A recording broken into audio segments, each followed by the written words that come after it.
भेजने के बाद मैं कैंपस से निकलता हूँ और अपनी याददाश्त के सहारे सीधे एक वेपन शॉप की तरफ बढ़ जाता हूँ। अपने पास्ट लाइफ से मुझे पता है कि इस शॉप में एक स्टोन लॉन्ग स्वॉर्ड मौजूद है। बाहर की पत्थर जैसी परत को तोड़ते ही अंदर छिपी असली ब्लेड सामने आ जाती है। ये एक सिल्वर टियर लॉन्ग स्वॉर्ड है, लेकिन इसकी खुरदरी बाहरी शक्ल ने अब तक किसी को इसकी असली कीमत समझने नहीं दी। मुझे इसे किसी और से पहले हासिल करना होगा। जैसे ही मैं पहुंचता हूं, वहां पहले से मौजूद स्टूडेंट्स के बीच हल्की हल्की फुसफुसाहट फैल जाती है। वे एक दूसरे को देखते हैं और धीमे स्वर में बात करते हैं। मैं सबको नजरअंदाज करते हुए सीधे काउंटर की तरफ बढ़ जाता हूं। तभी करीब मिड-20s की एक युवा महिला भीड़ से बाहर निकलती है और मेरा रास्ता रोक लेती है। उसने गोल्ड रिम ग्लासेस पहन रखे हैं और उसके व्यक्तित्व में एक सधा हुआ आत्मविश्वास और शाही एलिगेंस झलकता है। एक्सक्यूज मी, घबराने की जरूरत नहीं है। मैं इजाबेला हूँ, आर्म कंसोर्शियम की वाइस डायरेक्टर। आज आप जो भी वेपन खरीदेंगे उसका पूरा खर्च कंसोर्शियम उठाएगा। कमरे में मौजूद सभी स्टूडेंट्स एकदम से हैरान होकर सांस खींच लेते हैं। ये ऑफर सच में चौंका देने वाला है। वेपन शॉप्स दुनिया की सबसे महंगी जगहों में गिनी जाती हैं। आम परिवार तो यहाँ झांकने तक की हिम्मत नहीं करते, खरीदना तो दूर की बात है। मैं उसकी मुस्कुराहट को देखता हूँ, लेकिन मेरे चेहरे पर कोई भाव नहीं आता। पूरा खर्च आप कह रही हैं। इसके बदले में मुझे आपको क्या देना होगा इजाबेला? मेरा शांत जवाब उसे थोड़ी देर के लिए चौंका देता है। उसने पहले से मेरी जानकारी जुटा रखी थी। उसे पता था कि मैं एक गरीब अनाथ हूँ जो यहाँ आने के लिए भी मुश्किल से पैसे जोड़ पाया होगा। उसे उम्मीद नहीं थी कि मैं ऐसे ऑफर से बिल्कुल भी प्रभावित नहीं होऊंगा। लगता है क्रेस्ट सिर्फ असाधारण प्रतिभाशाली ही नहीं बल्कि काफी समझदार भी है। तुमने सही समझा, मुझे तुमसे कुछ चाहिए। इजाबेला मुस्कुराती है और भीड़ की तरफ इशारा करती है। नीले कपड़ों में एक पतली सी लड़की आगे आती है। ये मेरी छोटी बहन है क्लॉडिया। तुम्हें बस इसके साथ टीम बनाकर बिगिनर डंजन में इसकी रक्षा करनी होगी। बदले में मैं तुम्हारे चुने हुए किसी भी वेपन का खर्च उठाऊंगी। क्या कहते हो? मैं बिल्कुल भी प्रभावित नहीं होता। मैं क्लॉडिया को ध्यान से देखता हूँ। उसकी आंखों के पीछे एक शांत गर्व छिपा हुआ है। उसका टैलेंट शायद मुझसे कम हो,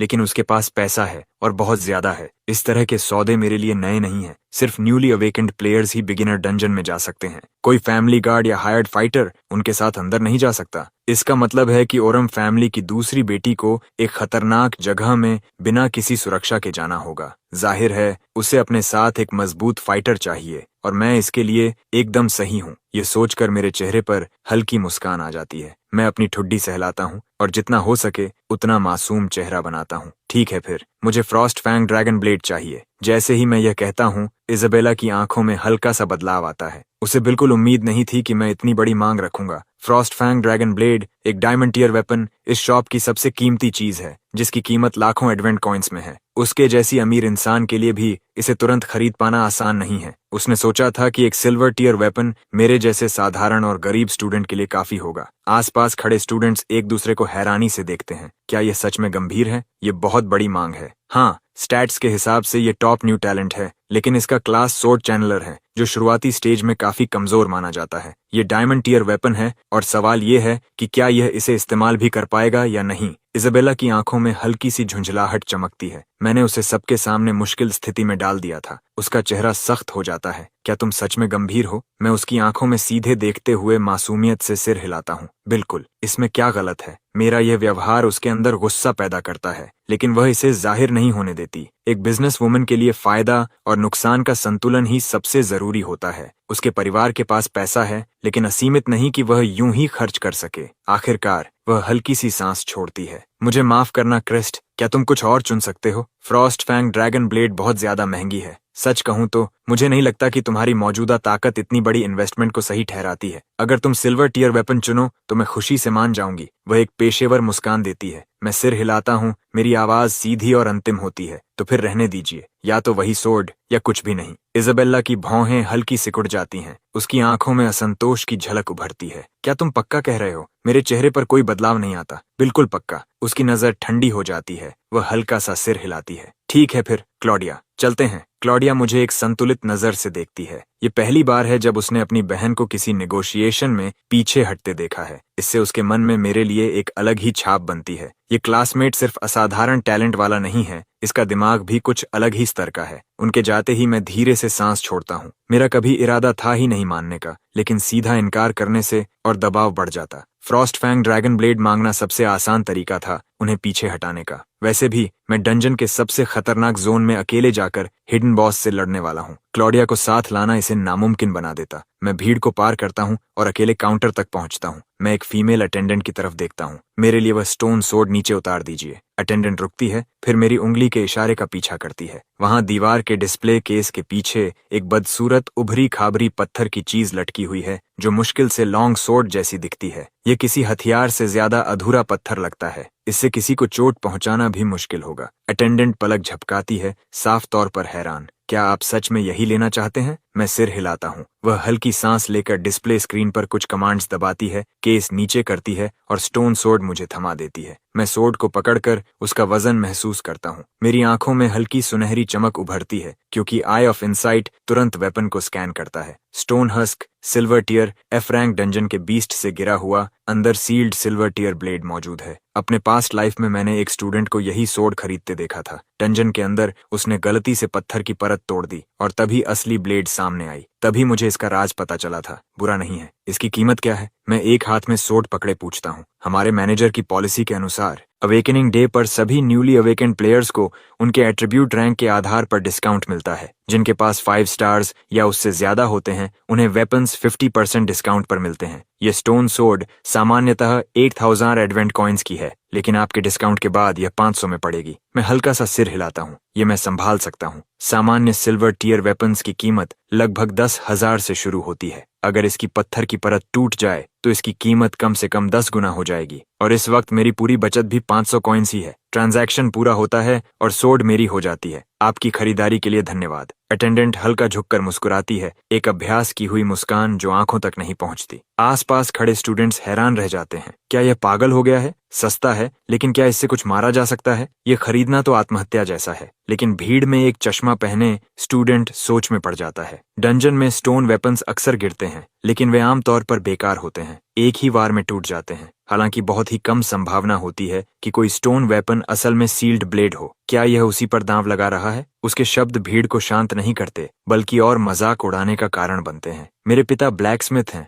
मुझे पता है कि ऐसी संभावना कितनी कम होती है। मैं कह सकता हूँ कि इस पूरी शॉप के सारे स्टोन वेपन्स मिलाकर भी एक ढंग की ब्लेड नहीं देंगे। 500 कॉइन्स ऐसे ऑड्स पर खर्च करना ये पूरी तरह मूर्खता है। मैं उनकी बातें सुनता हूँ, फिर चलते चलते रुक जाता हूँ। मेरे होंठों के किनारे पर धीमी मुस्कान उभरती है। कोई शर्त लगाना चाहता है? अगर मैं इस सोर्ड को तोड़कर असली ब्लेड निकाल दूं तो तुम मुझे 3000 एडवेंट कॉइन्स दोगे। अगर नहीं निकली तो मैं तुम्हें 5000 दूंगा। कोई तैयार है? मेरी आवाज पूरी शॉप में गूंजती है। स्टूडेंट्स, स्टाफ, यहाँ तक कि अटेंडेंट्स भी मुझे ऐसे देखते हैं जैसे मैं पागल हो गया हूँ। सील्ड ब्लेड मिलने की संभावना 1000 में 1, शायद 10,000 में 1 होती है। उनके मैनेजर या सबसे अनुभवी ब्लैकस्मिथ भी इस स्टोन में कुछ खास नहीं देख पाए, और फिर भी मैं इस पर दांव लगाने को तैयार हूँ। ये तो जैसे खुद पैसे बांटने जैसा है। स्टूडेंट्स तुरंत आगे आते हैं, इस मौके का फायदा उठाने के लिए उत्साहित। एक चौड़े कंधों वाला स्टूडेंट सबसे पहले आगे पहुंचता है, चेहरे पर जीत की चमक ली। मैं ये शर्त लेता हूँ। मैं हल्का सा सिर हिलाता हूँ और उस पर आई ऑफ इनसाइट चलाता हूँ। Brute level 1, class iron vanguard, skillful force cleave. Campus का एक जाना पहचाना चेहरा। यह आदमी बदनाम है, एक बुली जो बिना पैसे वालों की जिंदगी नरक बना देता है। मेरे पास्ट लाइफ में इसी ने बिगिनर डंजन के दौरान मेरी पीठ में छुरा घोंपा था। इसे इस बार फंसाने में मुझे बिल्कुल भी गिल्ट महसूस नहीं होता। चलो इसे ऑफिशियल बनाते हैं। एक ख्याल के साथ हमारे बीच एक कॉन्ट्रैक्ट पैनल उभर आता है। शर्तों की पूरी जानकारी सामने दिखती है। जैसे ही दोनों पक्ष साइन करते हैं, वापस मुड़ने का कोई रास्ता नहीं रहता। अगर मैं जीतता हूं तो सिर्फ 3000 मिलेंगे, अगर हारता हूं तो 5000 का नुकसान, और सील्ड ब्लेड मिलने की संभावना पहले से ही बेहद कम है। हर नजरिए से देखें तो यह डील मेरे लिए बहुत खराब लगती है। आसपास खड़े स्टूडेंट्स हैरान हैं। ये सच में ऑफिशियल कॉन्ट्रैक्ट के साथ कर रहा है। अगर ये पैसे नहीं दे पाया तो इंटरेस्ट बढ़ता जाएगा और बाइंडिंग कॉन्ट्रैक्ट होने के कारण कोई पीछे नहीं हट सकता। ब्रूटो कॉन्ट्रैक्ट को घूरता है, एक पल के लिए झिझकता है, फिर फैसला कर लेता है। उसके पक्ष में ऑड्स बहुत ज्यादा हैं। ऐसा मौका कौन छोड़ता है? वैसे भी 3000 एडवेंट कॉइन्स उसके परिवार के लिए कुछ खास नहीं है। मुझे नीचा दिखाना ही उसके लिए काफी है। वह बिना हिचकिचाए कॉन्ट्रैक्ट पर साइन कर देता है। ब्रूटो अपनी बाहें मोड़कर मुस्कुराता है। चलो फिर अपनी पत्थर की खिलौना तोड़ो। सच कहूं तो मुझे शक है कि तुम्हारे जैसे गरीब के पास 5,000 चुकाने के पैसे भी होंगे या नहीं। वह अपनी बात पूरी भी नहीं कर पाता। उसकी घमंडी मुस्कान अचानक गायब हो जाती है और उसकी जगह गहरा सदमा ले लेता है, क्योंकि उसी पल मैं स्टोन सोर्ड को नीचे लाकर जोर से तोड़ देता हूँ। एक तेज क्रैक पूरी शॉप में गूंजता है। हर इंसान वहीं ठहर जाता है। शोर खत्म हो जाता है। अफरा तफरी की जगह पूरी खामोशी छा जाती है। पत्थर के टुकड़े गिरते हैं और फिर वह सामने आता है। एक प्राचीन दिखने वाली काली स्टील सोर्ड, लगभग 3 FT लंबी डार्क ब्लेड, जिसमें गहरे क्रिम्सन वेन्स बहते खून की तरह धड़कते हुए नजर आते हैं। Crimson veined iron sword, silver lower grade, special trait blood drinker. किसी मॉन्स्टर को घायल करने पर ब्लेड उसका खून सोख कर यूजर की हेल्थ रिस्टोर करता है। आई ऑफ इनसाइट इसकी पूरी जानकारी दिखाता है। मैं पूरी तरह संतुष्ट हूँ। एक ऐसा वेपन जो हर वार के साथ मुझे हील करता है,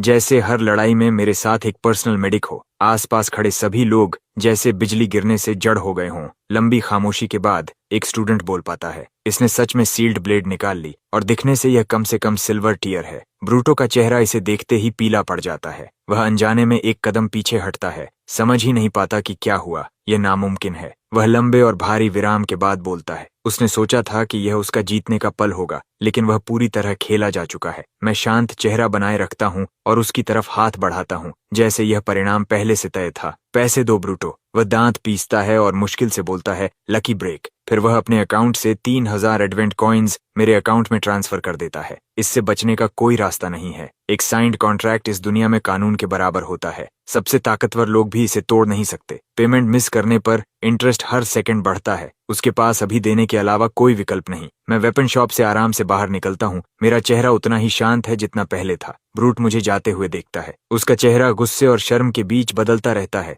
जैसे वह फटने वाला हो। उसकी आवाज धीमी और कांपती हुई निकलती है, क्रेस्ट। मैं इसे नहीं भूलूंगा। अपने प्राइवेट डॉर्म रूम में वापस आकर मैं सोर्ड को सामने रखता हूँ और ऑल रिफाइन एक्टिवेट करता हूँ। एक पवित्र सुनहरी रोशनी फैलती है और सोर्ड मेरी आंखों के सामने बदलने लगती है। ब्लड थर्स्ट ब्लेड, सिल्वर अपर ग्रेड, ब्लड ड्रिंकर। किसी मॉन्स्टर को घायल करने पर हेल्थ रिस्टोर होती है। ब्लड किल, किसी मॉन्स्टर को मारने पर 30 सेकंड्स के लिए सभी एट्रीब्यूट्स 5 पॉइंट्स बढ़ जाते हैं। मैं सच में हैरान हूँ। ये टैलेंट अपने नाम के मुताबिक है। सीधे लोअर सिल्वर से अपर सिल्वर तक का जंप और साथ में एक नया स्पेशल इफेक्ट अनलॉक हो गया। ब्लेड खुद भी बदल गई है, ज्यादा भारी, ज्यादा तेज। बस पकड़ते ही फर्क महसूस होता है। मैं खिड़की से बाहर देखता हूँ। रात हो चुकी है। इसका मतलब है अब AGN से मिलने का समय आ गया है। मैं अकेले डॉर्म से बाहर निकलता हूँ। कुछ ही पलों बाद मैं रूफटॉप पर खड़ा हूँ। मेरी जेब में एक साधारण डैगर छुपा हुआ है। गॉड स्लेयर स्ट्राइक अपनी पूरी ताकत डैगर के साथ दिखाता है। सोर्ड के साथ इसका पावर काफी कम हो जाता है।